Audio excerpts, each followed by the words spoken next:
You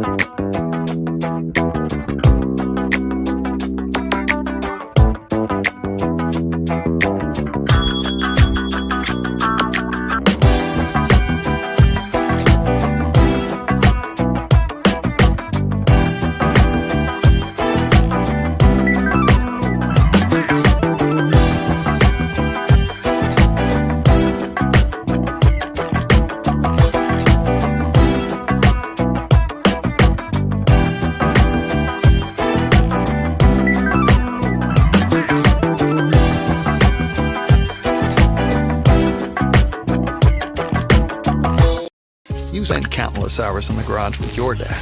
Now investing in that old car and working on it with your son reminds you of him. And his legacy lives on. Fund your passion with a low-interest home equity line of credit from Bank of Blue Valley. Hi. Oh, how are you doing? Oh, how are you?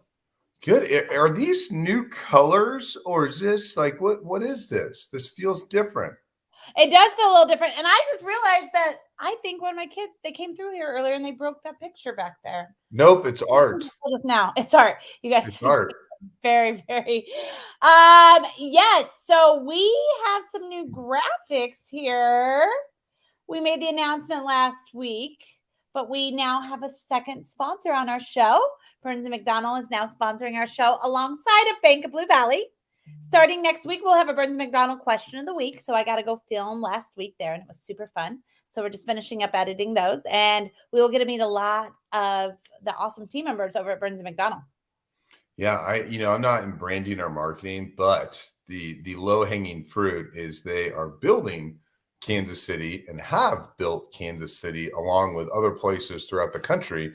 And a lot of people don't know that. And our job is to help share more of it and all the great work that they do, not locally, but around the country. And, it's a little lazy with the B of Bank of Blue Valley and Burns & Mac and building, but it's what they do. And they build community just like we do today. So for you, were you expecting this national panel of East Coast and Kansas City? And then there's one guest that's actually traveled to what I would say the majority of the continents in the United States. So I'm curious if you can figure out which one that is, but what are you most excited about for today? Yeah, our panel is amazing. I'm really excited that most of them. So I get to really meet them today. I didn't want to jump over the fact, though, we got to hang out with everyone from Bank of Blue Valley last week in the snow, which is so funny because now it's like gorgeous. Like, why couldn't the Big 12 happen when it was gorgeous? Like Wednesday was gorgeous. Thursday it was not gorgeous. And we hung out Thursday in the snow down at Power and Light with Will, who was often the co-host, and Lisa and Brent, all of the Bank of Blue Valley friends. Yeah, and we got to take pictures in the snow, which was always kind of cool. I got to take a picture of you and Janae. I thought that was really cool. And then you got a picture of you, me, and Will, which I thought was cool. So we didn't waste Woo! You know what? Things are shaking just like they're about to shake on this panel. I think we're... Well, Lisa's not going to drive me crazy the whole time. Well, we just have such earth-shattering news, and what the audience doesn't know is that was planned because Aaron's 100%. Kiddos are home from spring break, and they're like, hey, kids, when I make the announcement, bang on the door. And you know what? I actually threatened their lives if they were loud during this, and then I'm the one making all the noise. Let's just get to the panel. Is that bad if I do that to my 4 and 2-year-old? I feel like that's parenting. Like, hey, you got to be quiet. About to get on the phone. Well, I'm in an easier situation where I go, if you make any noise, I'm taking your phone away. Like that's enough of a threat around here anymore because that's their livelihoods, right? Okay, let's just bring the panel out. I've had a day. Here we go. Oh, great music. I know. It's pretty exciting. All right. Our first guest today is Jennifer. Good afternoon. Ashley. Hey. Fabian! Now I faded out. I'm getting really good at this. Hi, guys. Hi. Hello. Good afternoon. It's a crazy day so far. You guys sure you want to do this? We're ready. Let's dance. All right, let's just jump right into it. Jennifer, we're going to start with you. Who are you? What do you do? And how do you get to Kansas City? Jennifer Katrulya. I am a partner at Citrin Cooperman, a CPA firm and advisory practice. And I got to Kansas City, now just about 8 years ago, when I was asked to co-found the small business division at H&R Block. Fell in love with Kansas City and have stayed. Jennifer, that is a short version. Do you want to tell a little bit how you stepped your toe into the entrepreneurial community and how you started learning about mergers and acquisitions and how that plays into your practice and what you do today? Absolutely. So thank you. I'm always too wordy, so I tried to keep it concise, Scott, for you. So through Citrin Cooperman, I've been in the outsourced accounting and staffing space for a long time. Also, a lot of private equity through personal and work endeavors, venture capital investors, and family office. So after not being with H&R Block anymore, ventured back into mid-market and private equity and family office public accounting. Now I'm heavily involved on kind of really buy and sell sides of transactions, helping clients who want to vet possible transactions and helping with the accounting, due diligence, staffing of accounting departments who need help, and general advisory for high growth businesses. So, and Kansas City has offered such a flourishing market for new work as well as for staff. We're just adding to our staff exponentially there and super exciting. So. Where were you before Kansas City? I'm from the New York, Connecticut area originally, and just again, once I lived in Kansas City for a while, made the conscious effort to stay. It's great. Absolutely. I talked to someone from the East Coast yesterday that used to live here, and they said, "I just wish it was Kansas City kind here." So it's I like the street, but I wish everyone was kind. Said you come to my door here, and I tell you to get lost. So. That's good. We were talking a little pre-show. You go back to New York a lot, so that makes sense. Love family is in New York, and work and friendships and everything else in Kansas City, and so I get some great opportunities to be in two wonderful places. Amazing. I'm dying to ask lots of questions, but Aaron told me before the show we got to get to all the questions. Well, we got to get to all the panelists too. That's the other thing. So, but if you're welcome to have a one-on-one with Scott at any point, anybody watching. Speaking of, Joel says, good afternoon. I didn't even ask people to respond today because this all threw me off. Joel, thank you for being always loyal. We are happy to have you here too. You as well, Nick. Hello, Nick. And John, what's up, Casey? Going to be a great show as always. John, thank you for you are very optimistic about today, so I love it. All right, Ashley, who are you? What do you do? And how do you get to Kansas City? Hey, guys. Thanks for having me, first of all.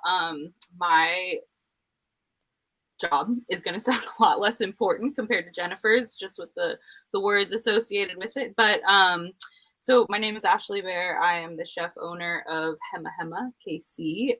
It is a meal delivery service, the best one in Kansas City, I might say. I am actually born and raised in Kansas City. Grew up there, spent my whole life there, went to the University of Kansas.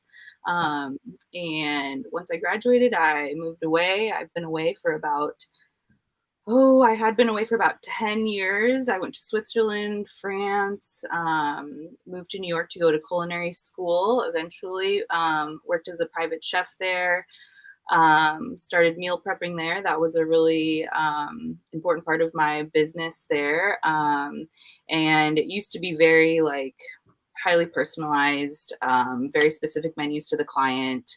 And that was kind of the business model in terms of meal prepping for several years. It was just kind of charging a premium for a very personalized, high quality service.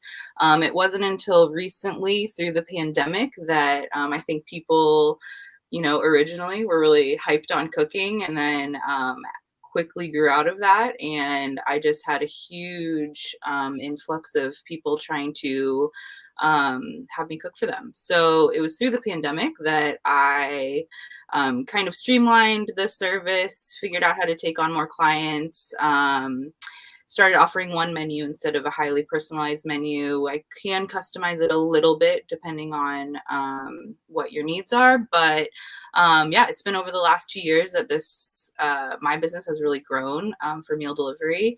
And it's going really well so far. And so basically how I used to operate was just under my name.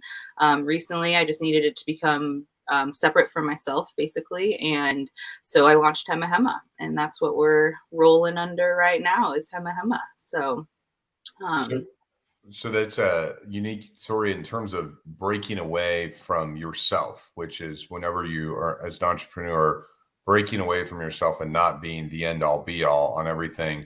What was kind of the breaking point where like, there's got to be a better way? And how has the industry changed over the last 4 years since you've been in it? So I think the breaking away point for me was just that, like, as a private chef, I was kind of saying yes to everything. I mean, that those streams of income were so diverse, and like I was, doing dinner parties, catering, larger parties, and meal prep and delivery. And just when you're starting out, and maybe it's also that line of work, like I just had to be a yes person to everything all the time, just not being in a position to really say no to income, essentially. But once things started going well with meal prep and delivery, like, in order to experience growth, I think, well, it wasn't important for me for it to be my name, essentially. And then I think, just for scalability purposes, like I just wanted it to be not me, basically. I mean, it's because, now I have employees also. It just didn't make a whole lot of sense in my head for it to be me. So it had to be something else. Maybe that's a personal thing. I don't know. In my brain, it just needed to be compartmentalized. But I think it's also easier for the client to kind of wrap their head around as a service. So that was kind of that for me. What was the second part of your question? It was more about the journey of the last 4 years. You've answered it. Now, I would like to, what are the most popular menu items that you offer? So very interestingly, we change the menu every single week. So our menu is constantly rotating. We also have very few repeats. So if you're someone who enjoys eating the same thing every single week, you're never going to find the same thing on the menu. For me personally, that's how I like to eat. I need versatility. I need variety. I'm not trying to eat the same thing every week. And I think probably most people are the same way. But I guess if I had to provide an answer, like chicken is always very popular. So I would say chicken dishes tend to go the first. Vegetarian is not really that popular. Although I do offer a plant-based menu. So that's another cool growth thing that's happened. We offer 3 menus now. So just a standard menu, which is no dietary restrictions, gluten-free, dairy-free. And we've just recently at the first of the year started offering a plant-based menu. So, because there were a lot of requests for that, but yeah, chicken, people love chicken. So it's funny. I was trying to channel my inner Erin Fulk before she transitions to the next panelist. I think of boring business questions where she thinks of great questions that everyone wants to interact with in the audience. So I actually have kind of a fun fact for you. So I totally understand not naming the business after yourself. And when I was open, and so I just know the marketing space, but in the marketing space, when I opened my business 6 years ago, numbers could have changed. Less than 10% of businesses were named, were women. 10% of agency owners were women. Yet it was something like 80% of those were named something besides the names. And there was something like 80% of the men-owned agencies were named after themselves. So probably part of it. Doesn't surprise me one bit. Right. So I think there's a whole lot of holes we could go down on that. But Erin, I don't know why you use that. Don't use that when I hear you talk about your business, because it's a great because everyone in their business, they want to be different than their competitors. Well, yet they don't make the moves to do it.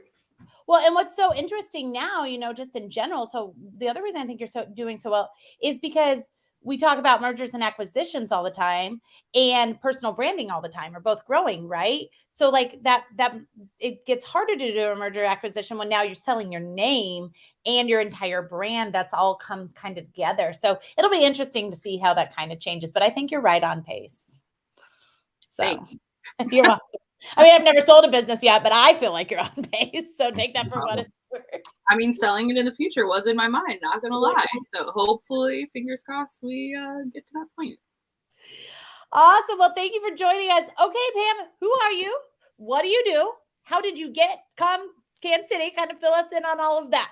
Yes, thank you so much for having me too. I really appreciate it. I tried, I think, a year ago to come on this show, and it just wasn't a good time for me. But I am an entrepreneur. I've had my own business. I currently help advise other business owners. I grew up in Tulsa, right outside of Tulsa, and my parents were in the construction business. So I was going to school for my MBA, University of Miami, and I was $20,000 in debt. I was so far behind. My dad said, come to work for me for the summer at Whiteman Air Force Base. And I was like, great, I'll work for the summer. I'll get out of debt. I'll go back to school. And when I was there for about a week, he said, why are you going to school for your MBA? And I said, well, I want to be an entrepreneur. I want to own my own company. And he said, well, why don't you do that? And I said, okay, thinking I'll get my business card. I'll put, my name, president on it. I was just thinking short term. And then I went out the first month and I got 14 clients. One of the clients was J.E. Dunn. And all of a sudden I thought, how in the world am I going to fulfill these contracts? They're 18-month-long contracts. But growing up in the construction world, my parents, putting us to work when we were, second grade and working every summer, I kind of had construction in my blood. So I built the business, I grew it. We did construction material testing, special inspection, environmental, geotech, and moved from Whiteman Air Force Base into Kansas City, had the company for 20 years, built it to 50 employees. We were making multiple million in revenue per year. And one of the things that stuck with me, because I wanted to sell the business and get out and really, kind of develop myself and learn other things. And because I felt like I wasn't really being challenged. And one thing that had happened when I was early in my business, a major competitor had come to me, one of the huge companies in Kansas City, and said, I want to buy you out. And I was thinking, well, why would you want to buy me out? And he said, just think about what I could teach you in 1 year, what it took me 20 years to know, what it took me 20 years to learn. And after I sold the company, that was something that really stuck with me. And so I went back to work on organizational development, leadership development, how to be a good business coach. I tried coaching, I tried consulting, but I think right now I just joined Cultivate Advisors, and we look at partnering with companies. We don't really we're not a coach, we're not a consultant. We're more like a partner, but we don't have the equity, in the company. So we look at it from a space of, we're entrepreneurs. We've been there, we've done that. We know how to run a business. So I have just moved to Tampa. I'm so sorry to have left Kansas City, but I can work remote. I still have a lot of friends in Kansas City. So yeah. So for you personally, when did you make the move where you sold the business? And then how long have you been in the world that you are today, where you're helping entrepreneurs avoid the pitfalls or have the success that you had? It's funny. It took me a couple of years to put together a succession plan, because I wanted to sell the business so many different times throughout the company's life, cycle. But after I finally got that handshake, the sale was done, then it was immediate. So I've been doing this for about 12 years now. And I started out with, the little shingle, solo entrepreneur shingle. And I've tried working with other companies. I was with Vistage. And now I just love working with a whole team of people that are, resourceful across the country that I can count on to, definitely help with the resources, help with any experience that they may have in an industry that I don't have knowledge of. But I have a question. I made a kind of controversial, I don't think it's controversial, post the other day and talked about one time when I hired a quote unquote business coach that had never grown a business before, right? And what a costly mistake is. What is your thought process as there's so many, I think business coaching has become a very trendy place to be, for nothing else, but a lot of business coaches have not grown businesses.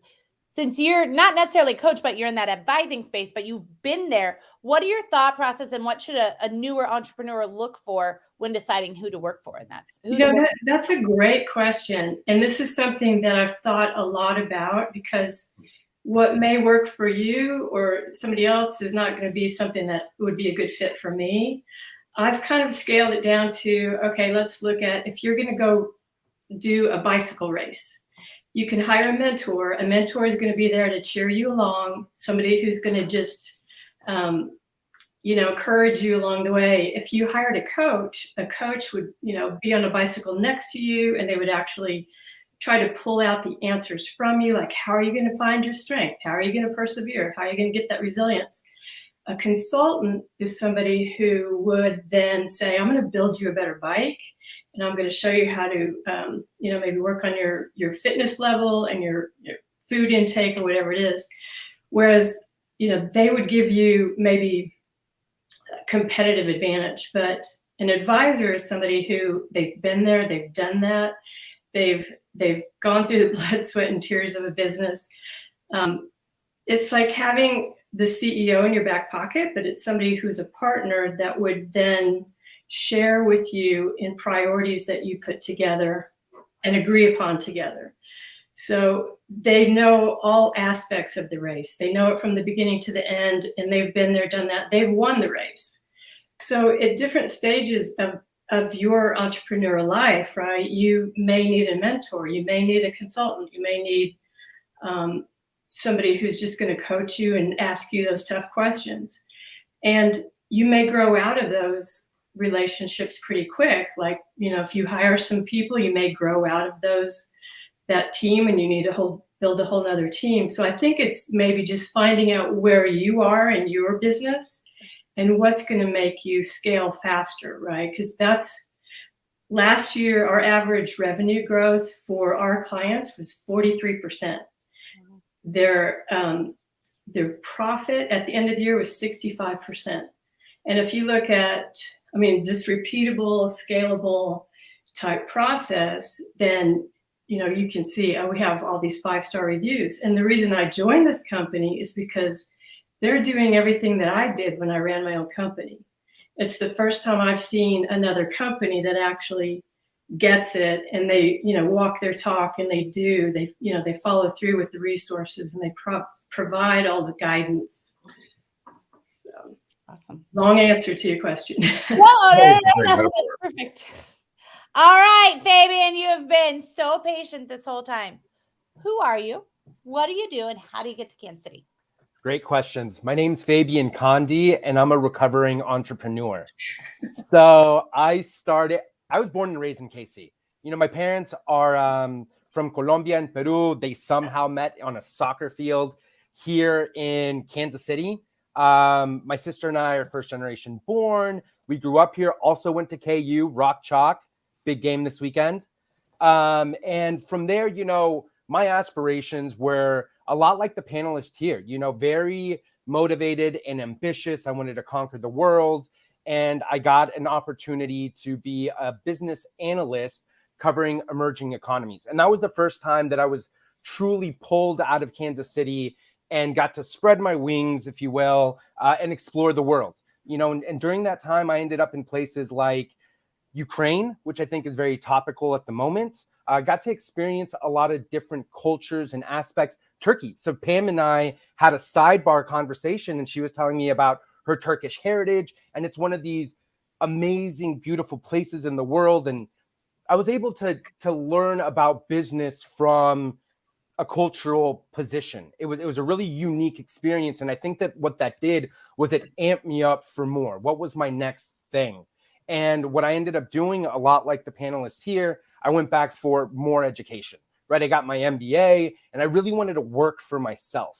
And through that, I was able to learn how to navigate the virtual space because my MBA was completely digital and my classmates were all around the world. So it was this kind of pre-pandemic preparation for the modern age workforce. And what it also did was I was able to couple my prior experiences with my current education and come up with a unique business model. And I launched a company with my business partner at the time in 3D technology. The company is still around. It's called 3D HQ. They're fantastic. They're down on the plaza. There are incredible things happening in the world when we just look in the right places. And I think that technology has always been one of those facets, but 3D technology at that is incredible. And, you know, there are things like Pixar that come to mind, but you guys should check out what's happening in construction. You know, they're 3D printing homes. So it was a passion project, but I learned just how difficult it is to truly be an entrepreneur and what you have to sacrifice. You know, and I'm sure that over the last 6 years, you have countless stories of perseverance, you know, and those things truly help you become a better version of yourself. And I think ultimately that is the path to success. But all that being said, it's not promised, you know, and if you're looking to accomplish other things in life and money does matter, entrepreneurship is a really hard road to grind.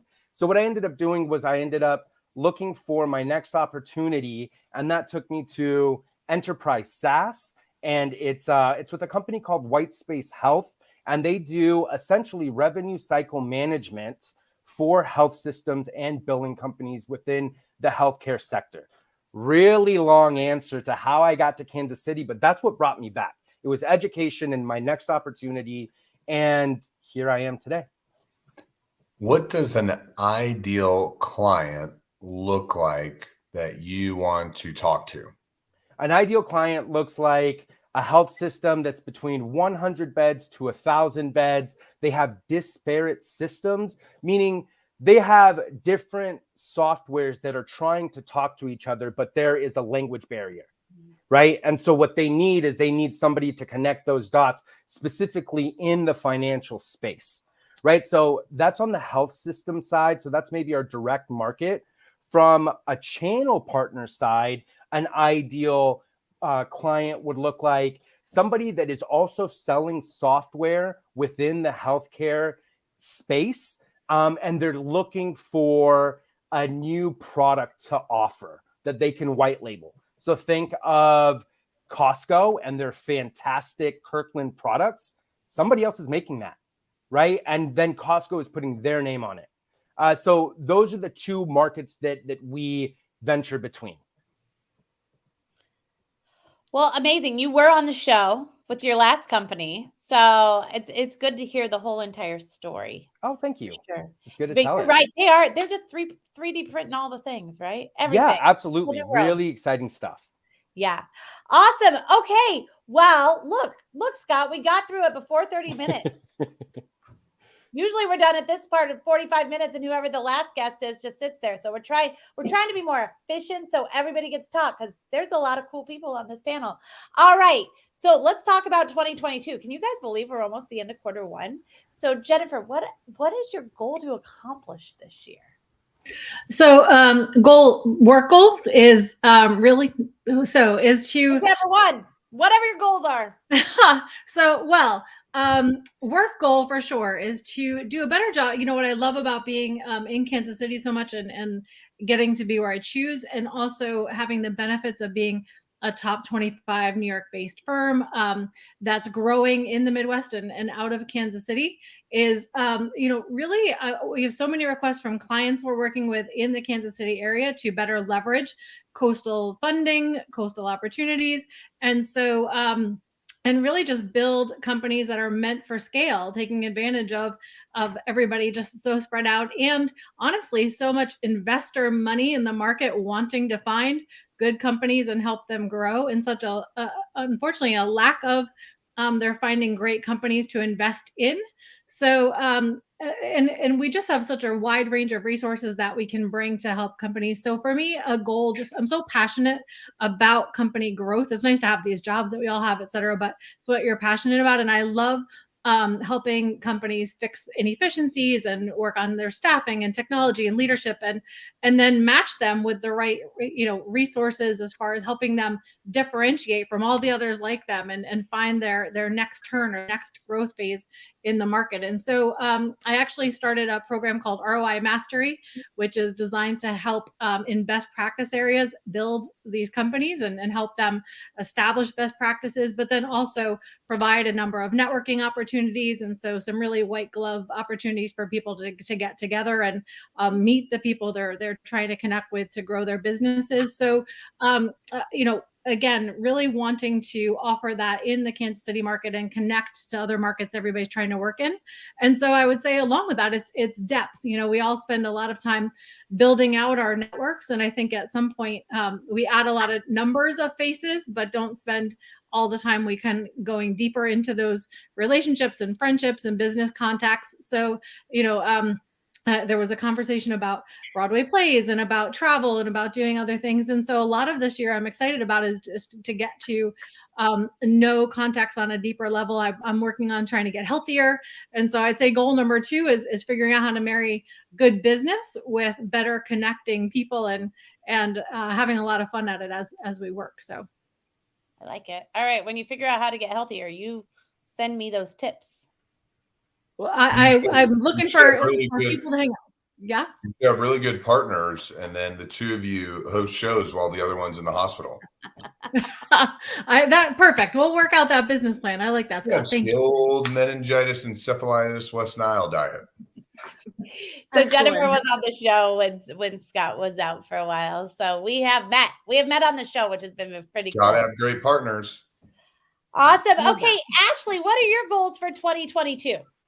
Yeah. I would say, not to piggyback off of Jennifer. But I have a pretty simple motto this year, and it is growth. It's honestly very simple. I want to double revenue this year from last year. So that means getting on podcasts and finding other ways to get my name out there in the Kansas City area to adopt clients and have people adopt the service, basically. So just nose to the grindstone, trying to do what I can and do what I know and get my name out there. Well, look, you're on a podcast.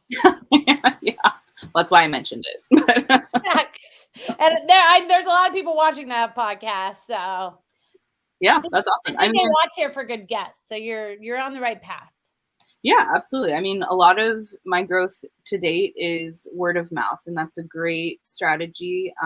But it's time to try to do more. So it's just what we're doing. I like it. All right, Pam, what's your 2022 goal to accomplish? Yeah, I think Jennifer nailed it. I just agree with that so much. I think there was so much isolation that happened for me over the last year and a half, everybody with COVID. And I've been really reaching out and connecting with people I haven't connected with in a long time. And it's, just using the excuse that, hey, I've been isolating and I want to just catch up. And it's amazing how time has just gotten away and so many things that, people, their lives have changed so much in just a year and a half. And, but I want to be able to make my weekend a real weekend and actually learn how to have some downtime, go paddleboarding, enjoy the beach. Also, one of my big business goals is to get involved with the community somehow to help the homeless community. I think because of COVID, there's a lot more people that are, around here in Tampa, they're sleeping in their cars. It's not a good situation. And I don't know, it's a tough problem, tough challenge, a wicked problem really to try to figure out how to help. But that's something that I really want to do. I haven't done as much community work as I'd like to. I'm sorry, did I make everybody depressed with that? No, you're okay. I'm trying to work on the questions, so I'm trying to work on that. No, everybody with your faces are just. No, we were talking about New York so much on the pre-show, and then you brought up homeless, and I don't know if you guys saw that there's a there's actually a serial killer right now in New York killing the homeless. Yeah. And so I think I went there for a second, and I was just like, oh Yeah, gosh, I hope he doesn't, you know what I mean? I think it's a problem everywhere. Now, I can imagine, to me, Tampa, if I was going to be homeless, seems like a better place to be homeless. Yeah, exactly. Yeah. Right? So, well, at least you get to go to the beach. I'm just super jealous. That's the other part I was focused on. Come visit. Perfect. All right, Fabian, 2022 goals. Oh boy. So I think that just like cutting to the chase, getting back to living, it's echoing a lot of what we're hearing at the moment. I want to enjoy my life for as long as I can. And I think that this is the year to do it. So to me personally, that looks like, again, what you guys are saying, connecting with our loved ones, right? Friends, family, the stranger at the grocery store, finding different opportunities to celebrate life, as cheesy as that sounds. And again, to me, that looks like concerts and sporting events, all these things that we haven't been able to do because we were being cautious with a global pandemic. I think professionally, what that looks like from a WhiteSpace perspective is brand recognition. We really want to elevate the brand, and then market penetration. We just want to continue to grow and show people what we're able to do. So Fabian, you talked about enjoying life. You talked about being a recovering entrepreneur. And then the thing that I like the most is you recognize how hard it is to be an entrepreneur that employs people, pays their salary, helps them save for college, pay for a car. Do you feel part of your goal is because you've had things lifted off of you where you don't have certain things that maybe you have had in the past? Yeah, absolutely. So are you meaning like just financial is your prosperity? New goal and your new job part of your new goal that you want to live life, or maybe you felt like you weren't doing that? Yes, part of it. I think that being an entrepreneur is such a commitment, not just financially, but time-wise, right? And I heard the term being time poor. Like it's this new concept where we're all limited, right? That's the one resource that we all have a finite amount of. And I think that, yeah, that's part of it, opening up your schedule and being able to say yes more often. I think that, Scott, you're spot on. I think that my opportunity now allows me to invest in other ways. So yes, I think you're right. No, we talk about goals, and one of mine was always weight loss, but had a little hospital help there. But keeping it off, a lot of it has to do with the freedom of time, and it's just hard as we all work so much to do that, because it's when you got a ton of stuff going on at 5 a.m. working out just doesn't fit into the equation the rest of the day. Absolutely. And it becomes like a greater level of sacrifice, right? You could make it work, but then what else are you giving up on? Or what else do you have to sacrifice to be able to attain that goal? Awesome. Okay. Look, we're getting to our third question for the first time all year, Scott. I'm so impressed with us. It's because I'm not talking and I'm listening to you. Well, we're listening to our guests. All right, Jennifer. What is the biggest lesson? So this is great. See, this is the great setup I was hoping for. What is the biggest lesson that you'll look back on over the past couple of years and be like, while I was going through all of, what we were going through, this was the biggest lesson I learned? You know what? I think it's to narrow down it's not a new lesson, but it's been reinforced to narrow down the number of things that are actually most important to you that you're going to get done in a period of time. Because I know when COVID started and we were at home, I was like, wow, this is going to be a perfect time to catch up on all the things I've been saying I would do when I was traveling. And I'm going to write this, and I'm going to read this, and I'm going to, reconnect with people virtually that I haven't spoken to in a long time. And I think just with the ability for people to book literally your hour by hour, you don't even get the car time on the phone anymore. You don't get so to me, it actually started to suck up more of the day and later into the evening and all of those things. So, I realized over the last couple, and then as we've gone back to being out in the marketplace, it feels like this hybrid is actually busier than we dealt with before. So, the last couple of years really has taught me, and it kind of goes to the comment I made about depth.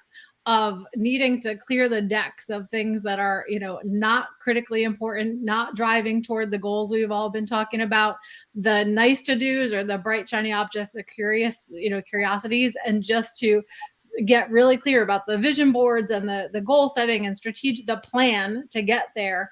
And but also to build in, like, I want to do a series of stories about, I have a 6-year-old nephew and a about to be 4-year-old niece, who are in those ages where, social stuff is about to bleed in, and all the things you wish you could, like, protect your kids or your family from, or warn them about to get them through, and about business tips and all of that. So for me, it's just been, I think, the combination of reconnecting with family, realizing how fleeting even that quality time together I thought was going to be, and seeing the number of business opportunities. It just, to me, brought on more decision making and more reprioritizing than I really felt before. So the last couple of years for me, and also I think it's been harder to differentiate from each other, meaning that when we weren't out in public networking things anymore, what separates my firm from any other firm? Because your websites and everything else are not going to cut it, and it has required networking and building relationships in a way, remotely, that I've been used to. But still, to me, people have become a little bit bored with, online connections. So I just think it's caused to me a lot more to think about and to revamp and to be more diverse and more interesting as a person. So to round out your skills and your conversation points more, because otherwise everybody is increasingly looking the same in Zoom world. So Jennifer, one thing that you talked about was narrowing. And I think that's also from decades of hard work of networking. There's audience members. I talked to Aaron about this. I talked to you about this a lot. Yeah. Is people hate it. This is an optimistic show, but I always say 95% of people are interested in themselves and what you can do for them. So how do you help narrow it and then decipher who you want to work with and who you don't want to work with? Because that's the hardest skill, I think, in business networking in general. I really want to work with companies who believe they will succeed, and realize that in order to do that and to exit successfully, they have to be willing to invest in the right staff, the right technology, the right efficiencies, do things right out of the gate, and also think about what they want things to look like at the end. Because everybody, when I sit down with a company, says, well, we're very unique, or we're very different, or we, I look at them and I say, well, then how is anybody else ever going to view you as a viable exit? Because they're not going to understand what you do. They're not going to understand how you could fit in their future. And so I think that differentiation is important, but not having a plan for who, I say, date your next acquisition company, or your acquisition, who you want to buy you someday, or how you want to exit. So at least you kind of make sure you have a plan and are driving toward that. And I think, owners who realize that a company needs to become bigger than they are and likely outgrow their skill set, so they're willing to hire people who are smarter than they are at some point and have skills that they don't have. And I really think companies who are, financially responsible. I look for companies that are about results and about effort and not about excuses. And if the meetings are about all the ways that that we need to understand that they are different, or need to understand that they are companies that are very, very conservative on every single front, they're going to get outpaced, and they are getting outpaced by hundreds of other companies in their space. So I just think you want to pick the winners who are ready to dig in, who are ready to do the right work. And to your point, Scott, also understand that a very small, narrow number of priorities and efforts are the only way that they are going to be successful. So if they too are distracted by 8 million bright, shiny objects, I probably can't help. Awesome. All right, Ashley, what is the biggest lesson you've learned the past 2 years?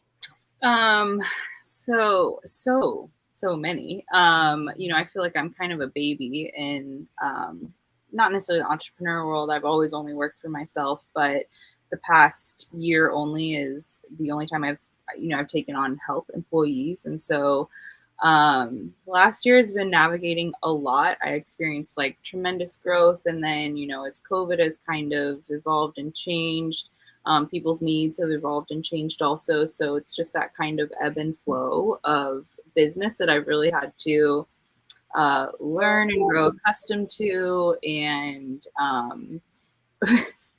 riding the emotional roller coaster that comes with that. And am I going to succeed? Is this the right path? Is it all going to work out how I envisioned it to?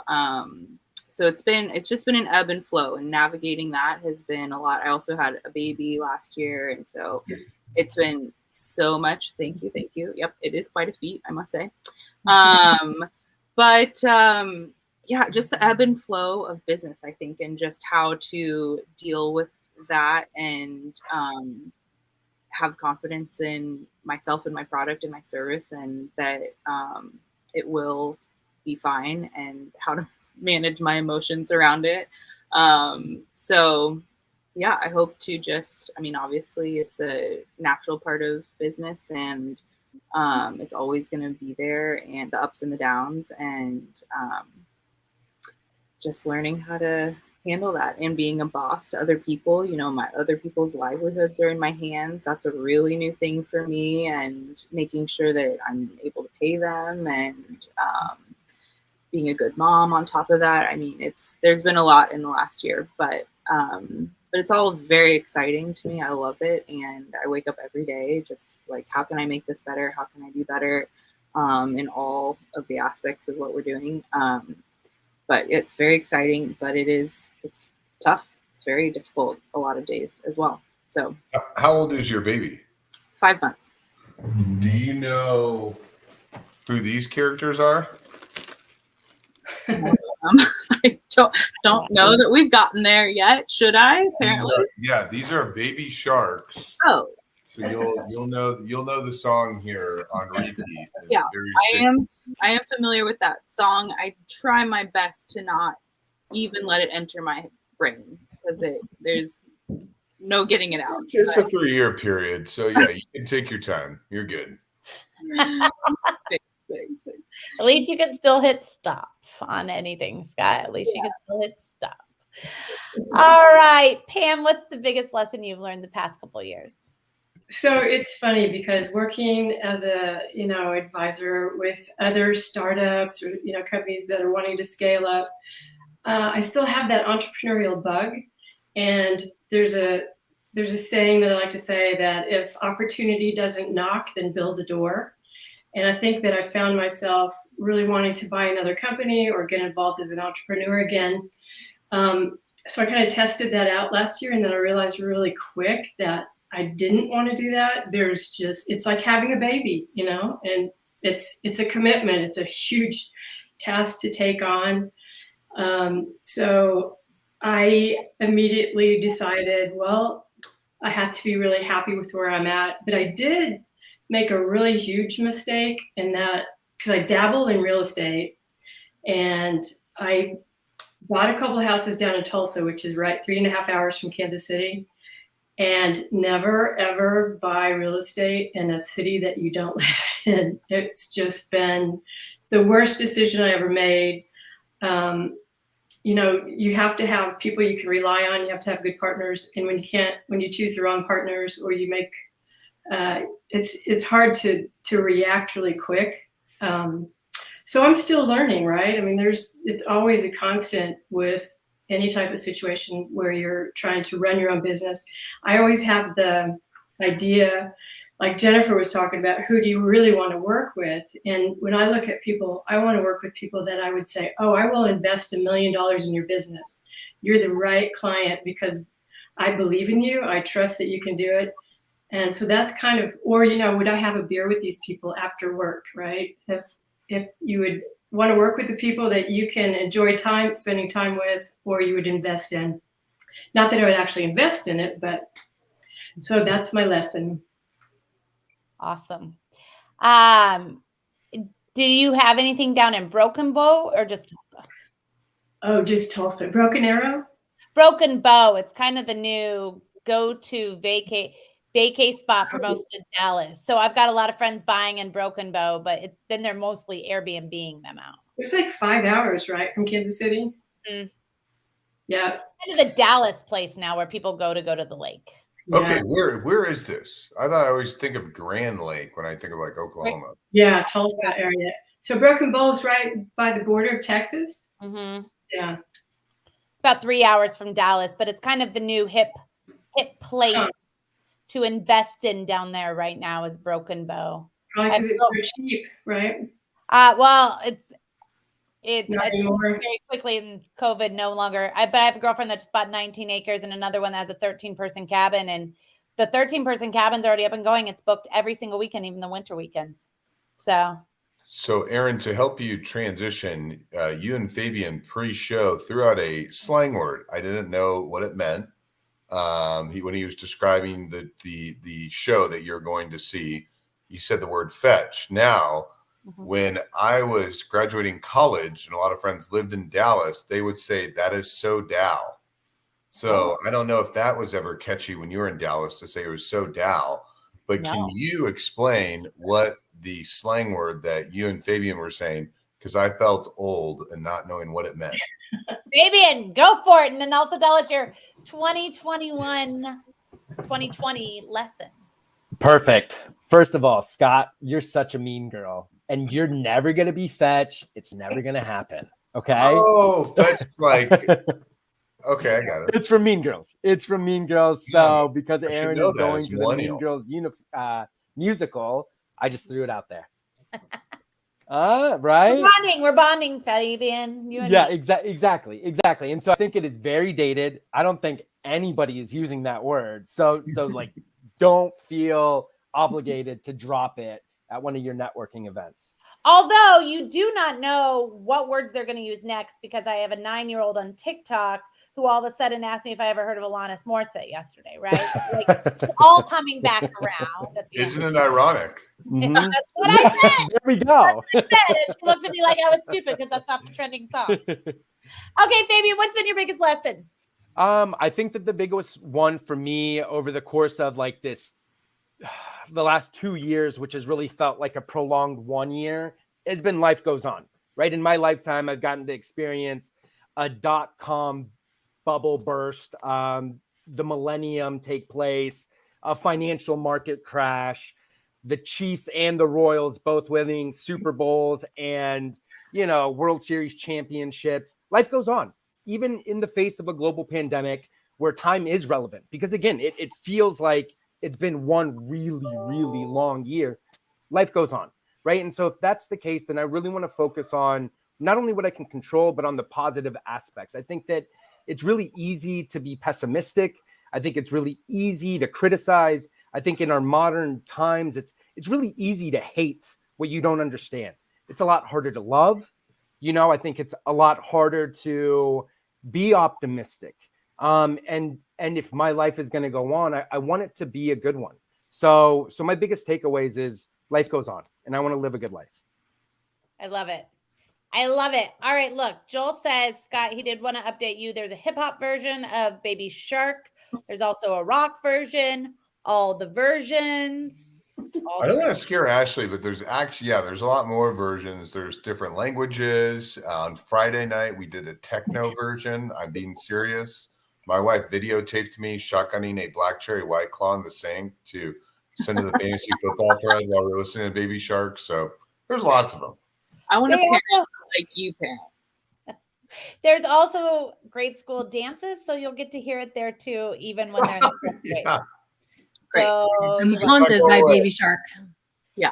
All right, we've come to my favorite part of the show that I feel like today nobody's going to care about, but maybe our audience will care because I see who's in the audience. Maybe in reference to Chiefs and Royals, he gave a great segue. But this week we're focusing on basketball because of the NCAA tournament. And me in sports, I like to keep it relevant.